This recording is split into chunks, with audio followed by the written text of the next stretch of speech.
Hi, everyone. Hi. Oh, let's get Susie on. There she is. Not yet. There she is.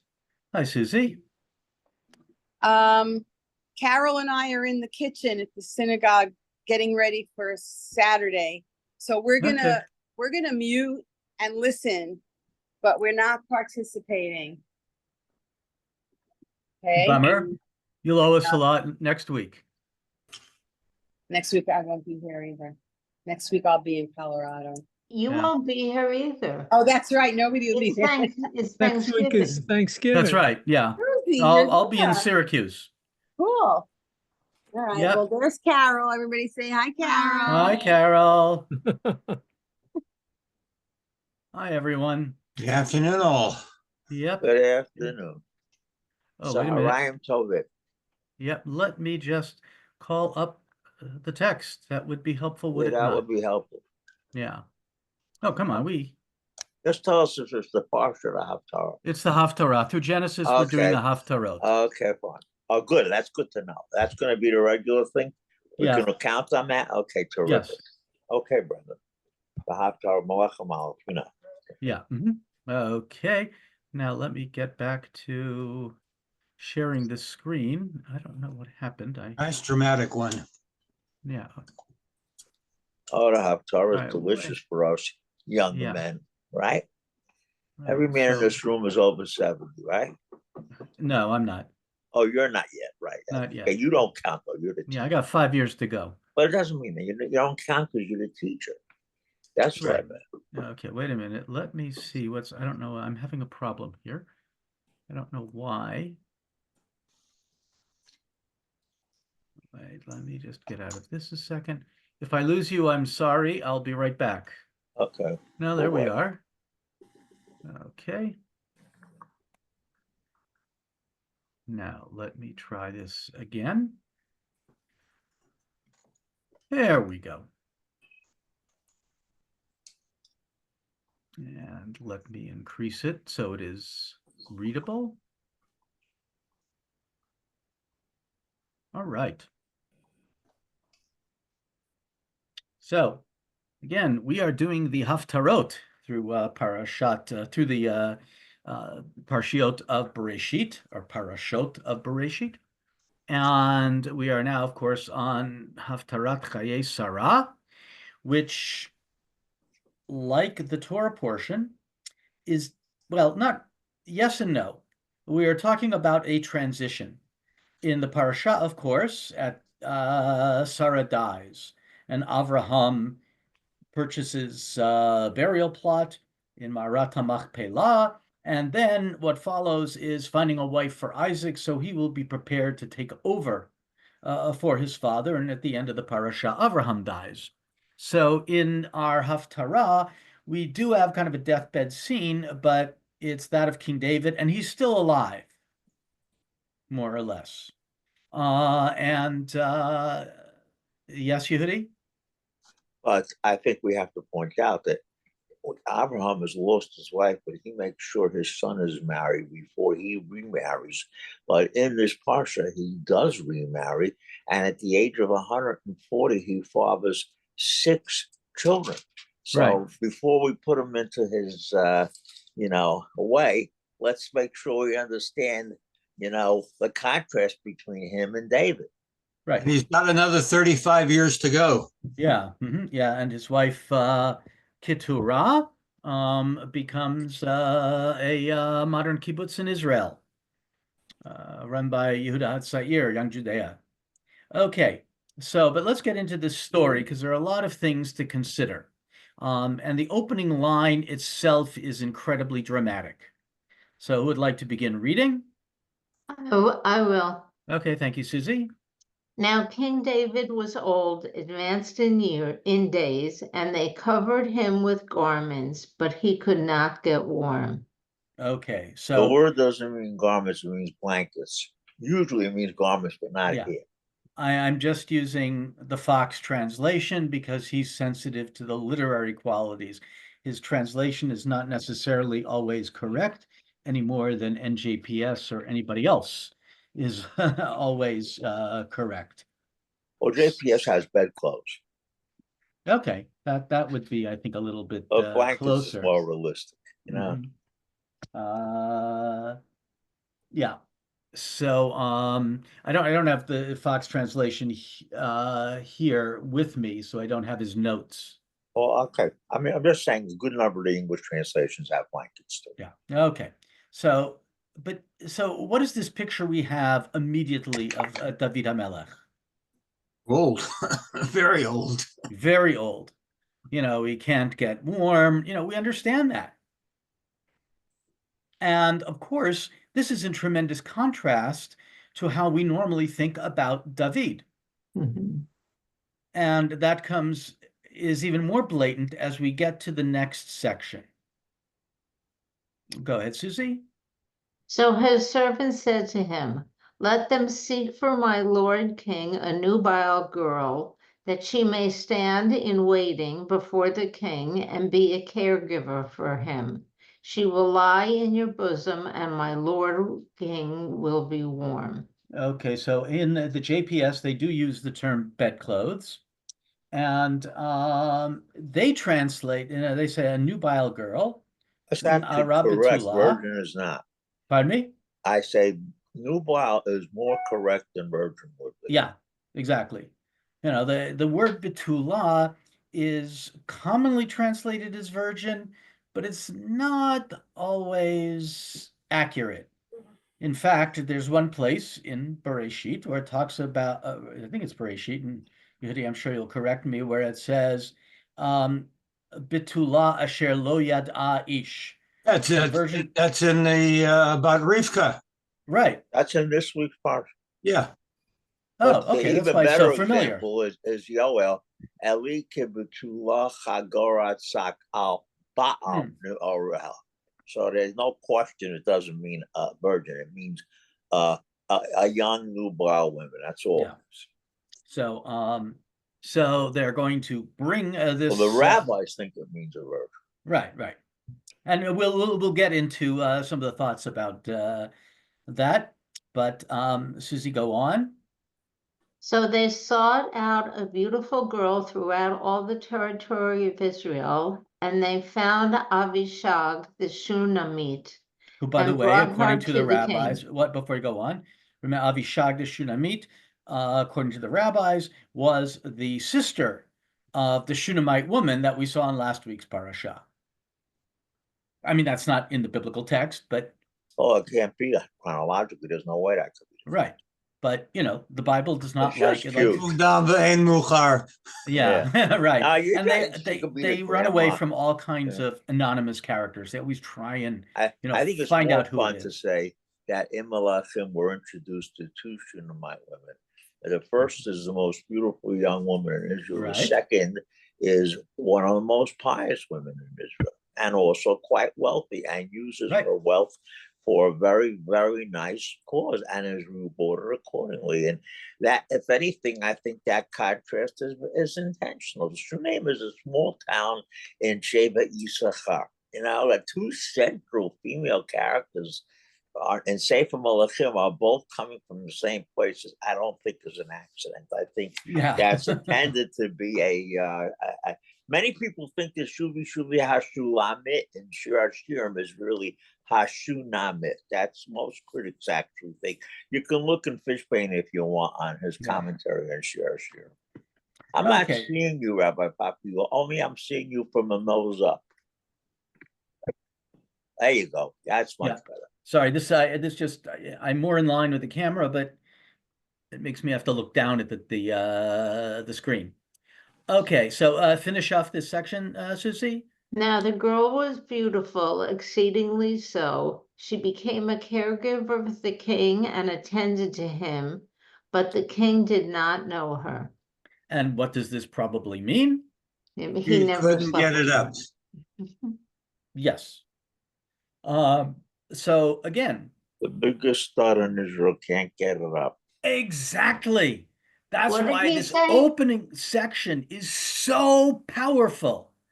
That Wait, here I didn't hear what Yehudi said. Okay, Susie, the biggest stud in Israel couldn't even get it up anymore at age 69 with the most beautiful woman in the country. Okay. All right, Okay. that's clearly not meant to be some. If a book starts with a story like that, it isn't too hard to figure out where this book is going. Okay, And David is not Abraham Avinu. Okay, Abraham Avinu 140 has taken himself a third wife and having 6 children with her. but this draws the opening verses draw an incredible contrast to the way we normally think of Melech David. As Yehudi said, the biggest stud in Israel, this is the virile young David who's always, finding someone, and, he's got a number of children, number of wives. So if you want to show King David at his weakest, here we are. Bingo. He is old. And by the way, also in Moshe, it says that, Moshe was 120 years old. Lo naske lo yeah, so he his eyes had not dimmed. Not necessarily something sexual here. Not necessarily, but yeah. That's how James Michener applies it in the end of this in the source, and I think it's a great reading. Yeah. Where the Catholic, where the Israeli archaeologist turns to the Catholic archaeologist and says, Cullinane, 120 years old, and he can still function in bed. Ours is a gutsy religion. It's a great, great line. Whether it's pshat, I don't know, but it's still. But nonetheless, we have David in contrast to Abraham, in contrast to even Moshe. This guy is old. The strongest man in Israel is now one of the weakest. So first of all, just an interesting comment from Abarbanel. We don't have to spend a lot of time on it, but Abarbanel always asks a number of questions before the section that he interprets. And sometimes the questions are far better than the answers. But it just shows how our medieval commentators already sometimes had kind of a modern, what we might consider a modern perspective. It's not modern. That the types of questions that we ask are already adumbrated by our medieval scholars. So go ahead, Susie. The first question is what I asked in the general introduction to the explication of these books at the beginning of the book of Joshua. Because remember, Malachim, excuse me, just a reminder that Malachim is part of the section of the Tanakh that we know as Nevi'im Rishonim, first prophets, former prophets. Better to think of them as the historical books because they cover Joshua's Judges, Samuel, and Kings. So that's why, and it's the beginning, of course, of Nevi'im. It's after the Torah. So that's why he would have given a general introduction. Go ahead. That is, why does this book begin with the matters of David in his old age and his command to his son Solomon before his death? Ostensibly, it is appropriate that the telling of these matters be in the book of Samuel, that is specifically dedicated to the matters of David, and to complete there all his stories until his death.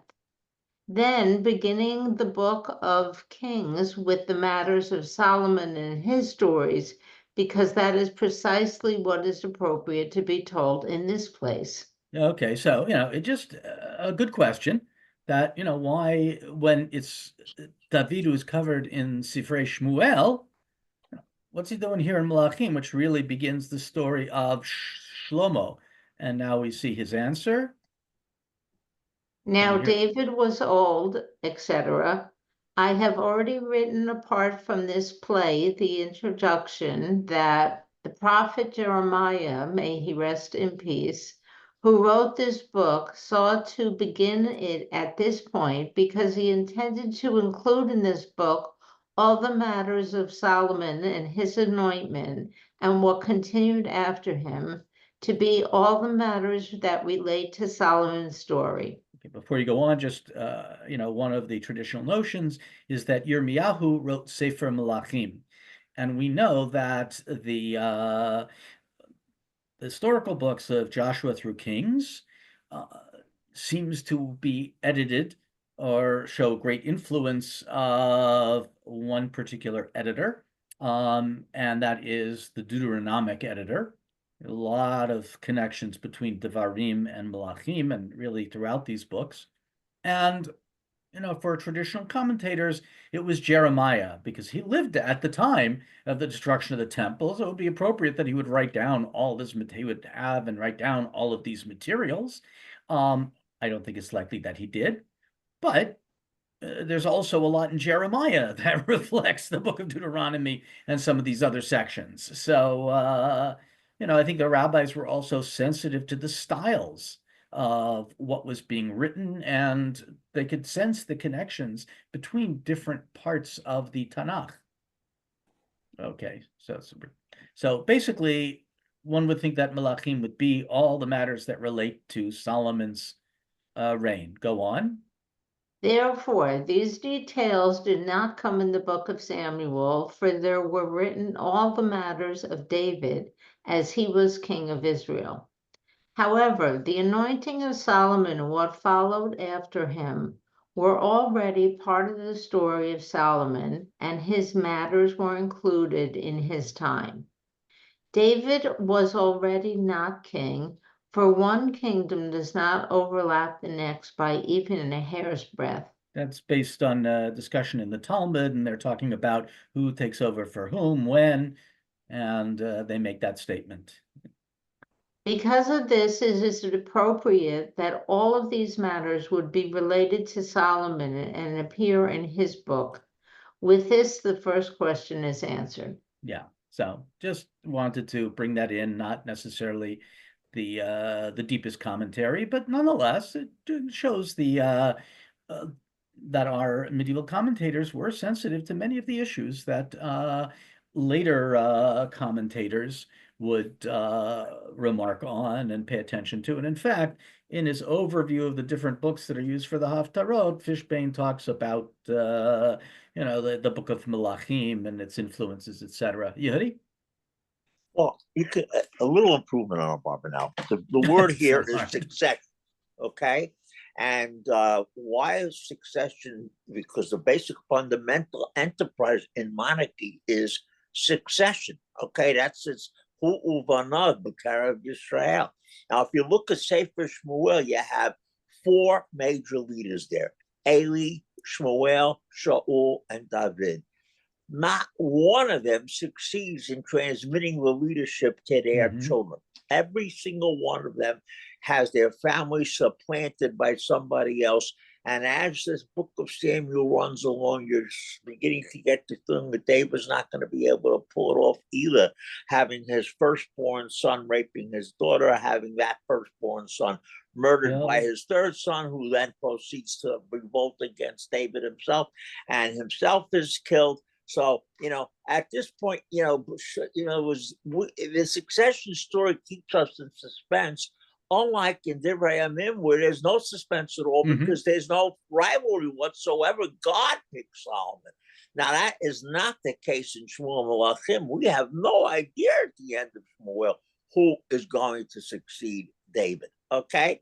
So, it's very appropriate to start Melachim with that, because for once the son is going to actually succeed to the father, and that's going to be the pattern till the very end of the book. And that's a great comment, because it picks up on the drama at the beginning of, first of all, the end of Shmuel and the beginning of this book.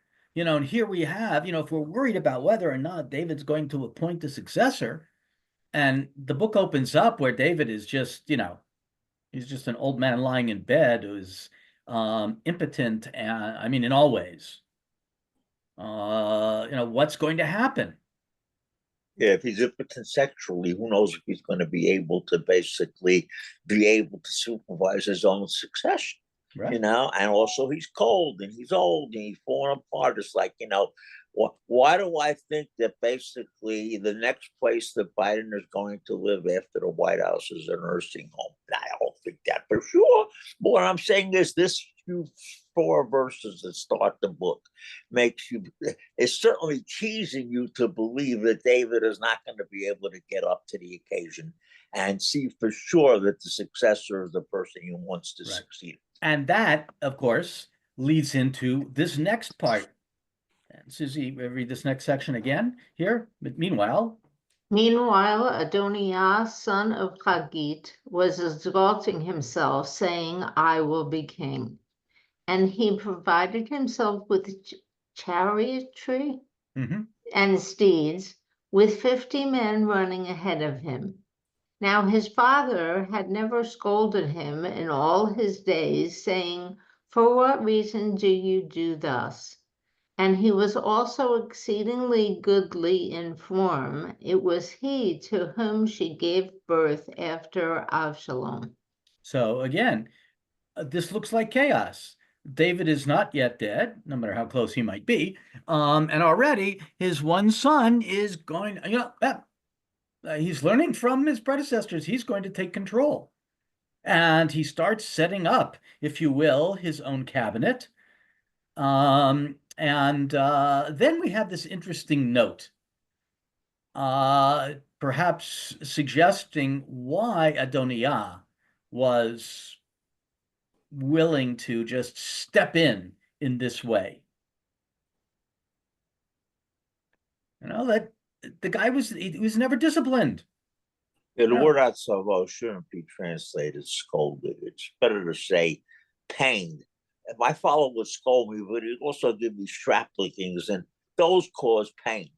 Right. Yeah. Yeah. Here they also, JPS also translates scolded, but you're right here. Yeah, it's probably a little bit, certainly never seemed to reprimand him, but also kind of like Avshalom and kind of like David. One of the things that's remarkable in the stories of David are all the descriptions, the physical descriptions of people, even if there's not a lot of detail. But there are physical descriptions. The rest of the Bible doesn't really talk about what people look like. But in the stories of David, which are, revolve around a certain amount of sexuality and sexual magnetism, it pops up again and again. And here too, here's a good-looking guy, and he just, he's charismatic, and he's going to step in to this. And a little bit more of the detail of how he's starting to set up his own government. Go ahead, Susie.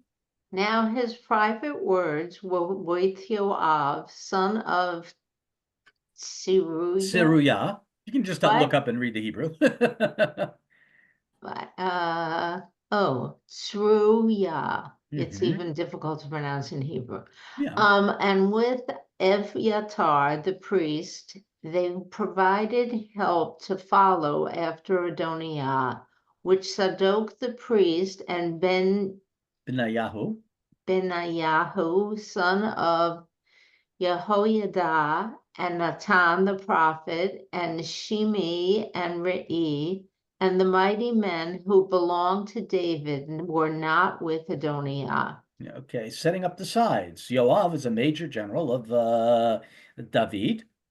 Evyatar, a Kohen. You got to have both the military and the religious with you. And he starts to set up some other characters.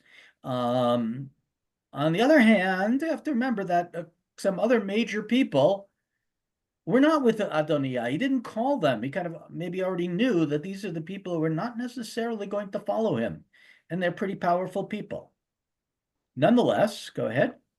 And Adoniah sacrificed sheep and oxen and flatlings beside Even Hatzohelet, the serpent stone, that is near Ein Regel. And he invited all his brothers, the king's sons, and all the men of Judah, the king's court servants. But Natan the prophet and Benayahu and the mighty men of Shlomo, his brother. Mighty men and Shlomo. What? The mighty men and Shlomo. Mighty men and Shlomo, his brother did not invite. Yeah, so we're taking sides here, very clearly. So JPS has, instead of Look, it's a Kohen Yehuda is being translated as the king's courtiers of the tribe of Judah. Not Yeah, just two kings under different the things, tribe of which I do Yehuda. think is more correct here.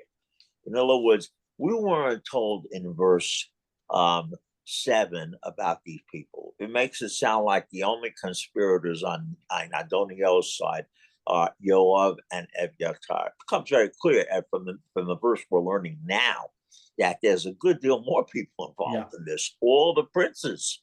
Remember, Solomon at this point is maybe 14 years old. Okay, you know, he's a Johnny come lately. He's basically just becoming, coming into his adolescence, whereas the rest of them are seasoned military men, and Abdei Melech are also. These are the ones who got Abishag on board in the first place. Mhm. No, the majority is actually with Evyatar. Adoniah. Did I say Evyatar? Well, Adoniah is right. But Evyatar is with Yeah, Adoniah. well, that's the old guard. Yeah. So, and Adoniah is this 35 years old. He's a professional fighter. He was basically born in Hebron. He's a seasoned, product. Why? And he's the oldest of all the kids. Why would anybody think otherwise? Yeah. So here, again, this intensifies the drama that Yudi pointed out that, if at the end of Sefer Shmuel, we do not have a clear transition from David to someone else, and we open up the book and David is like out of it, and one of his sons is Adoniah is stepping forward and seems to have gathered a significant following, and really starts going through the motions of anointment of Hamlacha, being set up as king. I would say he's basically seen by the populace as the natural pick. Right. Yeah, that's what I just said, Rabbi. Yeah, exactly. No, I mean, I think he's throwing a coronation feast for himself. Mm-hmm. Yeah. So, would somebody like to go on here? Sure, I'll go on. Thanks. So Natan said to Bathsheba, mother of Shlomo, saying, have you not heard that Adoniyahu, son of Haggit, has become king, while our Lord David does not know? So now go, pray let me advise you with some advice. Save your life and the life of your son Shlomo. Come, go to King David and say to him, did not you yourself, my lord king, swear to your handmaid, saying, indeed, Shlomo, your son, will reign as king after me, and he will sit on my throne. So for what reason has Adoniyahu become king? Here, while you are speaking there with the king, I myself will come in after you and will confirm your words. Okay, so Natan has a plan. So Bathsheba came to the king into the inner room. Now the king was exceedingly old, and Avishag, the Shulamite, was attending the king. And Bathsheba prostrated herself and bowed low to the king. And the king said, what is your business? Okay, now we're going to look at a section from the Talmud, which I think picks up on what is happening in this scene. Imagine this scene. Bathsheba comes in to see the king, who's, of course, not in great shape. But who is standing there? Avishag. In other Avishag. words, his present mistress is now meeting his previous mistress. Right. And who's sponsoring this? The prophet who denounced David for having gotten involved with the previous mistress. Right. So this scene is really, any book. You can read the Book of Kings as a standalone if you want to. But most people are going to come to it after having read the Book of Samuel. So if you read the Book of Samuel and you start reading this, you wonder what the hell's going on with this guy. I mean, Natan, not David. Right.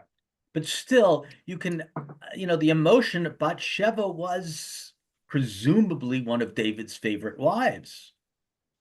And, she herself probably is no spring chicken. and just like an ex-wife, or sees. Oh, if she was still, they could have brought her in to be his hottie. She Right, already exactly. proved it.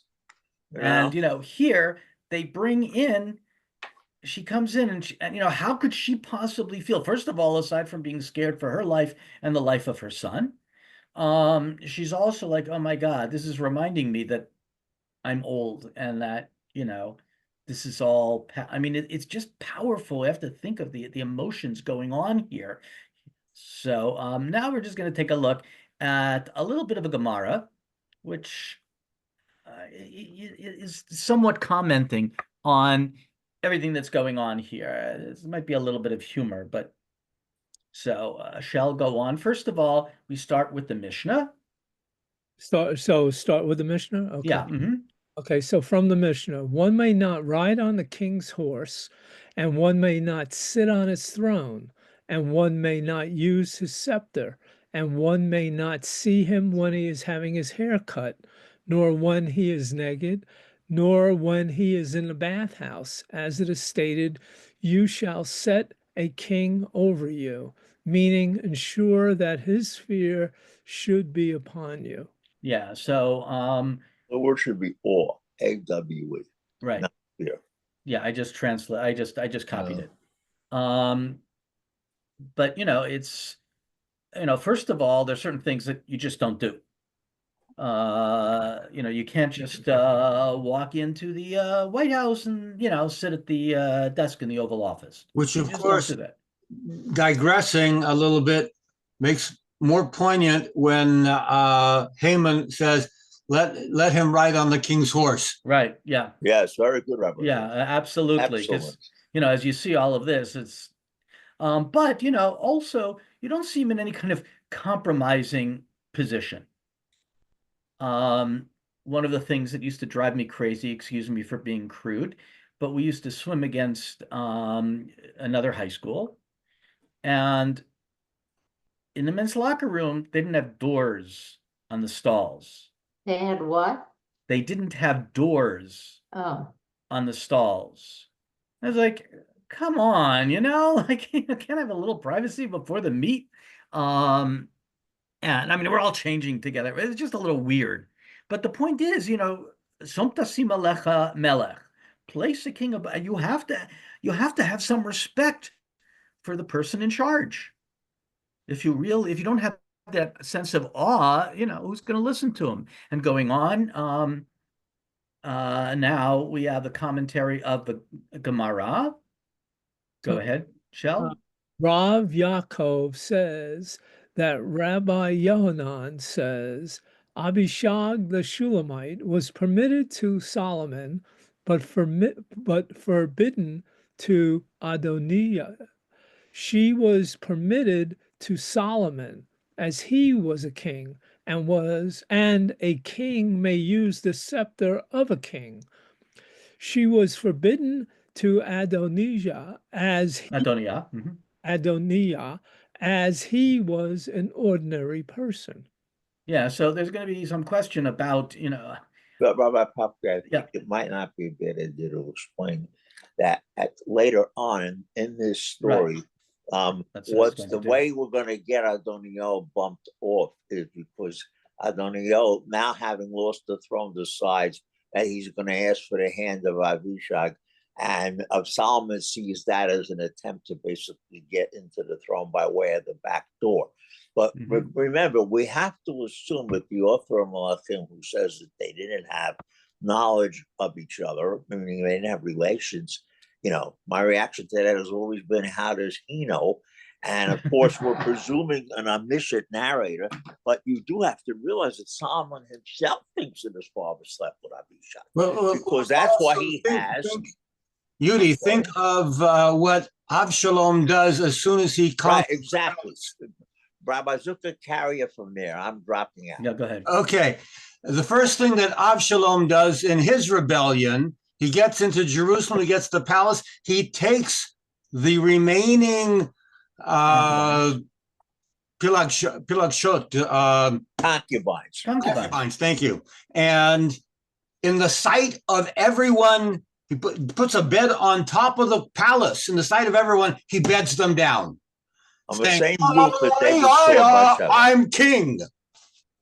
And Yeah, And also by the way, Abner and he's saying, Saul with I want to be the king, but I'm being more subtle about it. yeah, this is, one sign of taking over as king is you take over everything that belongs to the king. It's like taking the king's scepter. But in this case, it's the wife. And that's why I'm wondering if there's a little bit of humor here too. And also the humor when you get about to think about again, Book of Esther. Oh yeah, and she touches the Rosh Hasharvit, the head of the scepter. But we don't need that for this story. For this No, story, we it's don't just necessarily enough to need say that again, we also should realize that the Mishnah is assuming that a woman is the property of the Right. person who basically is. Of course, And that's but I mean, that's just an assumption that, we would not for a second think that Jacqueline Kennedy can't become Jacqueline Onassis. You understand what I'm saying? Right, yeah.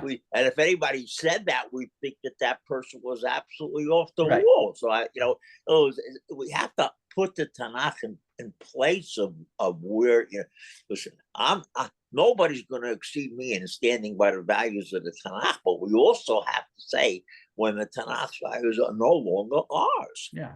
And by the way, of course, this is the complaint against Reuven, who sleeps with Yaakov's. So, it's definitely seen as a challenge to the leadership. So, like you said, he's trying to get in the back door. Now,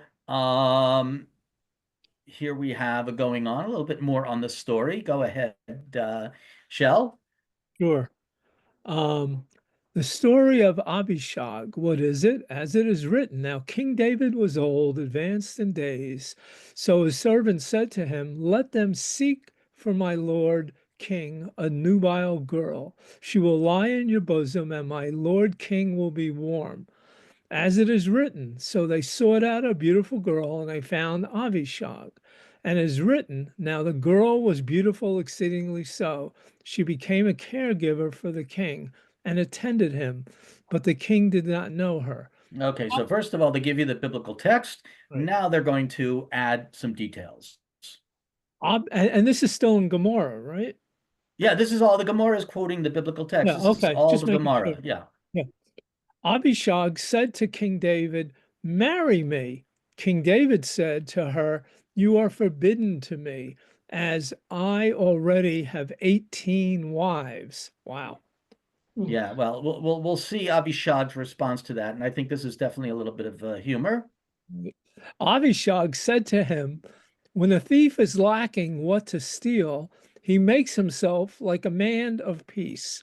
King David said, wait, before we go on, we have to explain what that phrase means. The thief, when he's got nothing to steal, then he's a really nice, wonderful guy. And Rashi explains here, read the footnote, when the thief. oh, sure. When the thief is lacking what to steal, he makes himself like a man of peace. When a thief is lacking, he does not find a place to rob. He holds himself with humility as a person of peace. That is to say, because you are old and your strength has faded, you say that I am forbidden to you.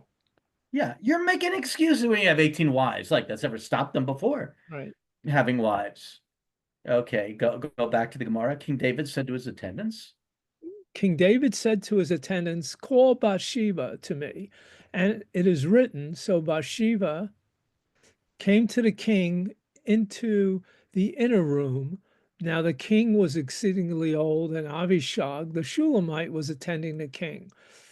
Rav Yehuda says that Rav says, at that time, Bathsheba wiped herself with 13 cloths.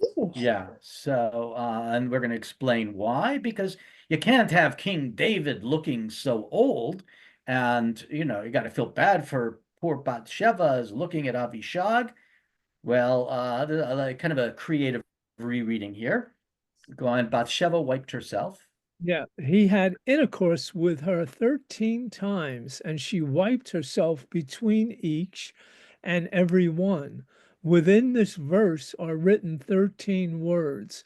So Bathsheba came to the king into the inner room. Now the king was exceedingly old, and Abishag the Shulamite was attending the king. Yeah, so that it's playful. They take their 13 words in this It's pasuk, Robert and Puppy, it's not exact. I think we should call a spade a spade.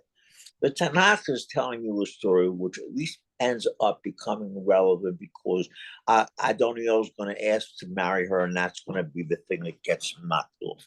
But the way the rabbis talk about it, it sounds like a bunch of yeshiva boys in a room with no women around and fantasizing all kinds of things that basically are totally inappropriate and in no way related to the story at all.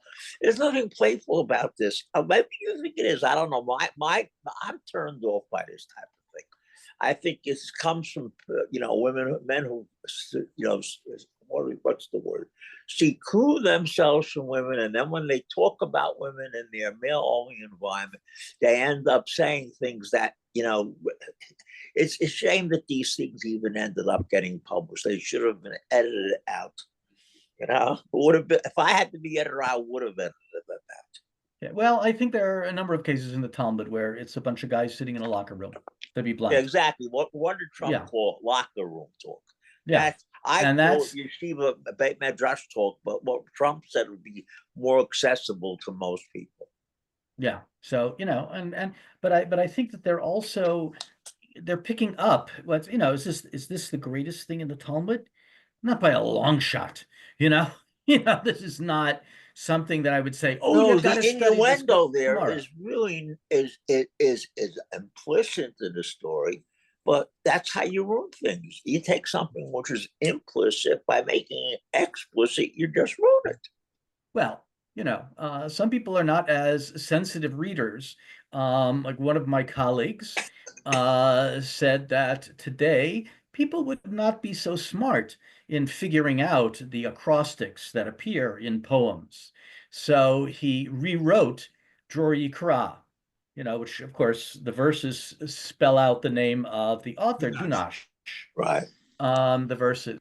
So he said no one would pick that up today. So he wrote the song. My name is Sam. I wrote this song. My last name Schreiber. I live in Hong Kong. Why do I work across the sea? I do accounting for IT&T. You'd have to tell the whole story. No one would be able to figure out the acrostic. Yeah. Anyway, let's go on. Let's go on with this story because we have to get to some of the literary elements. Okay, Shall go ahead. Sure. She said to him, my lord, you were yourself sworn by Hashem to your God, to your handmaid. Indeed, Shlomo, your son, will reign as king after me. He will sit on my throne. But now here, Adoniyahu has become king, yet you, my lord, you do not know. He sacrificed oxen and fatlings and sheep in abundance, and invited all the king's sons and Aviatar the priest and Joab, commander of the armed forces. But Shlomo, your servant, did not invite. As for you, my lord king, the eyes of all Israel are upon you, to tell them who will sit on the throne of my lord king after him. Else it will be when my lord king lies beside his fathers that I and my son Shlomo will be the guilty ones. Okay, so again, trying to appeal. And this is leading into because we have Natan speaking, giving details. We have the narrator, Natan, Bathsheba, and then Natan again saying a lot of the same story. And in his famous book on the art of biblical narrative, if you can see that, Robert Alter writes, go Yes. ahead here, where he's talking about biblical repetition. But there is a different kind of biblical repetition, which is phrasal rather than verbal, or a matter of motive, theme, and action. Here, entire statements are repeated, either by different characters, by the narrator, or by the narrator and one or more of the characters in concert. with small but important changes introduced in what usually looks at first glance like verbatim repetition.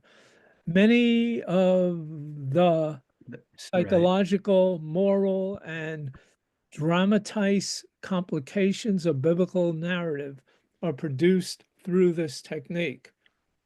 Broadly, when repetitions with significant variations occur in biblical narrative, the changes introduced can point to an intensification, climatic development, acceleration of the actions and attitudes initially represented.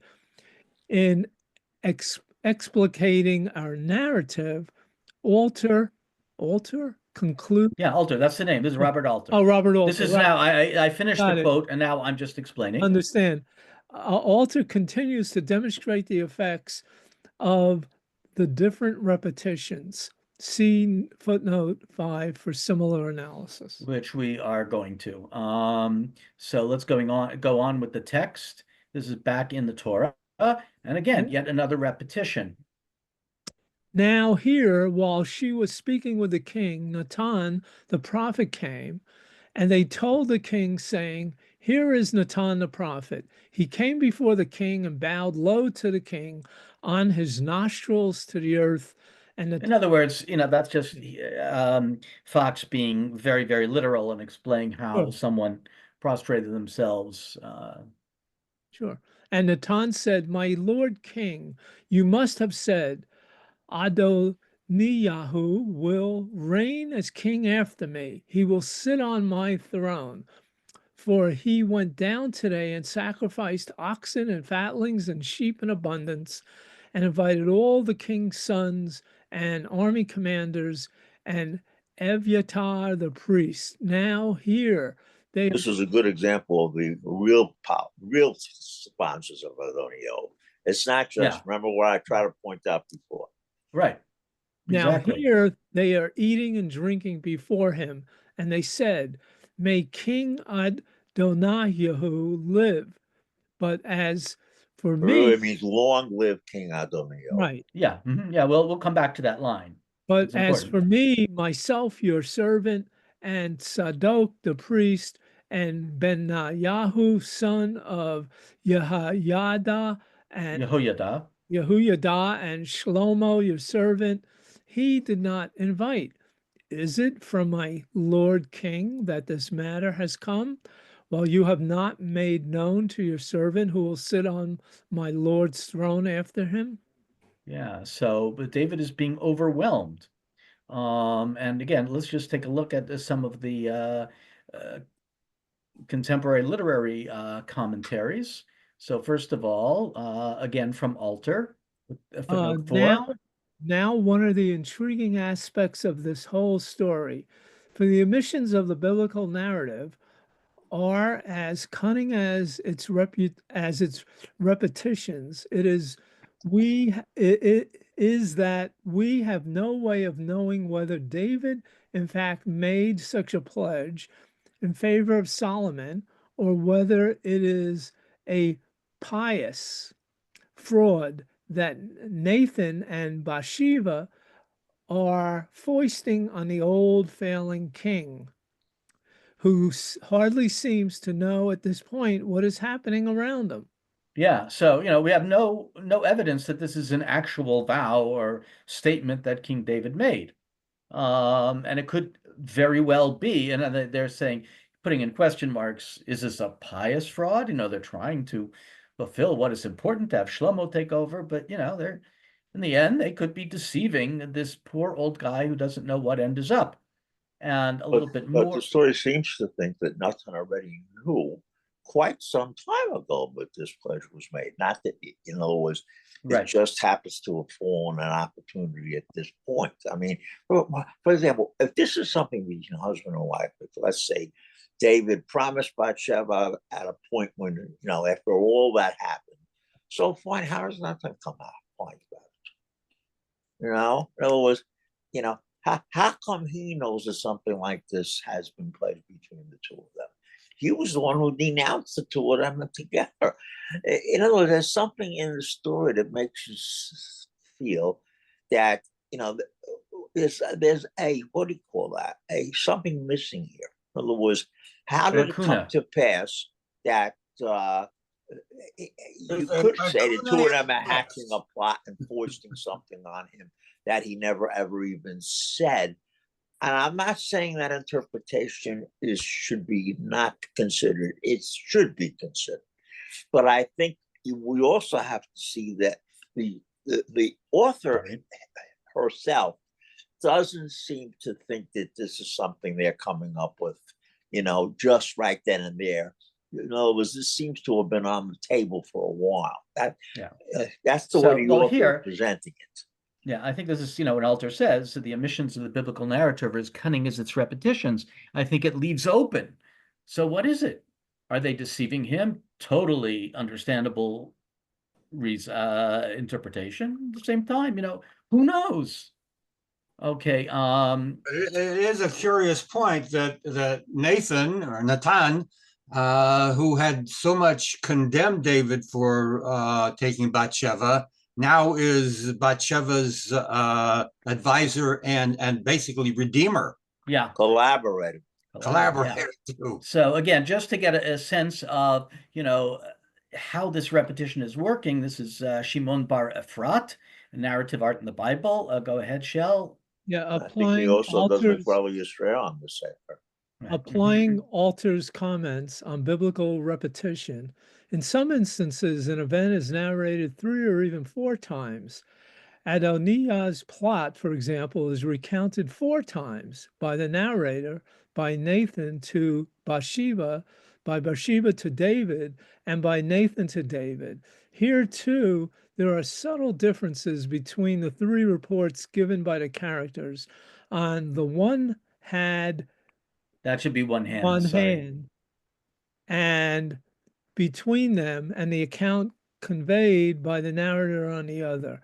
Thus, no one repeats precisely what was said before, each one adding something to the description of Adoniah's attempt to seize the throne.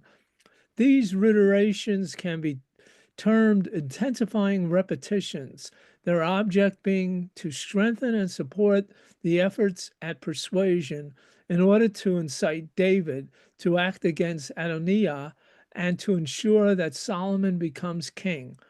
In order to attain this objective, it is necessary to overcome resistance, and therefore ever-increasing means of inducement are required. Bar Ephrat continues to explain how each repetition is appropriate to either the hearer or the speaker. See also Fishbane and JP. Yeah, and yeah. So basically, this I mean, Alter really opened up. I mean, people had been applying literary qualities to the Bible. I had been understanding the literary qualities of the Bible for a long time. It wasn't discovered by Robert Alter. He just happens to be an outstanding literary critic, and he applied his tremendous knowledge and insight into reading the biblical narrative, and he really kind of set a foundation for a lot of biblical scholarship that followed. Now, people have gone considerably beyond him, and he's not the be all and end all of literary interpretation of the Bible. On the other hand, his book really kind of set a standard that really had tremendous influence. And now let's just finish up the story. Sure. King David answered and said, "Call Bathsheba to me." She came before the king and stood before the king, and the king swore and said, "By the life of Hashem, who has redeemed my life from every trouble, indeed, as I swore to you by Hashem, the God of Israel, saying, indeed, Shlomo, your son, will be king after me. He will sit on my throne in my place. Indeed, thus will I do this very day." So they certainly have been effective in getting David to act, and he's confirming the oath, whether or not he really. Basically, the statement that verse 30, I think you have to see implies that David does remember this. It's not something they're just planting on him. Kasher nishbati. I have already done this. Don't get me wrong. I'm not saying that the suggestion that this is a plant is unreasonable. It's reasonable, but it's clear. But that's not what the author wants you to believe. The author wants you to believe that basically this actually did happen. David did promise this to Bathsheba, and how Mata finds out about it is something else. But as a practical matter, it's kasher nishpati means I remember very well that I look. Yeah. He's in bed I with think- Abishag. He's clearly not really 100% together. At this point, he pretty much jumps out of bed in order to basically see to it that what he swore, and swears that again actually happens. Okay, this is the only sign of activity you get from him in the entire chapter. Yeah. So Although I would still argue that it's still not clear what the author intended. I think that I think both of those readings are quite understandable, and I think why shouldn't we assume that David told Bathsheba again, if Bathsheba is one of his favorite wives, and Shlomo is her son, that why wouldn't we assume that he would have said this? like Yaakov and Rachel with Yeah. Yosef and Binyamin. Right. And the fact is that that Shlomo's brothers, tried to just step in and take the kingship. That might imply that they realize that unless we do something, we're not going to get it. Good So, point, Rabbi. yeah. That's a very good point. In So, other words, but if Matan anyway. knows, maybe they also know. That's yeah. excellent. I'm sorry, I have to run to another webinar, but we have to read the last line. Go Sure. ahead, Shaul. And- Shel, sorry, I'm Shaul. That's your son. And Bathsheba prostrated herself, nostrils to the earth, and bowed low to the king and said, "May my Lord King David live forever." Yeah. So total contrast to long live King Adoniyahu. No. Let David live forever. Total contrast, and of course, a little bit ironic because it's quite clear that he is not going to live forever. So it's on all of this from Catch 22's author Joseph Heller. God knows. Wonderful book. It's very, very funny, but Heller has some very interesting insights. That was written. Let me get the date. It's like the king is there, long live the king. Rabbi Papa, before you go, is the next time going to be December 12th? You said something about that. Actually, no, we're going to be meeting through the beginning of December. As it turns out, I will not be going to convention. I was not able to find a flight. So I'm pretty frustrated. We're not going to meet next week. I will be in Syracuse, as I said. But you will meet on the 5th. But we will be meeting in December. Okay, good, because you said that. Okay, fine. Just want to make sure. Thank you. Thank you. Should I call Chasarim? Yes, Okay. very Thank good. you. Shabbat I Shalom. gotta get everybody. that book to Shabbat Rabbi shalom. Zucker rep. Bye-bye. Why can I not? Okay, get rid of that. And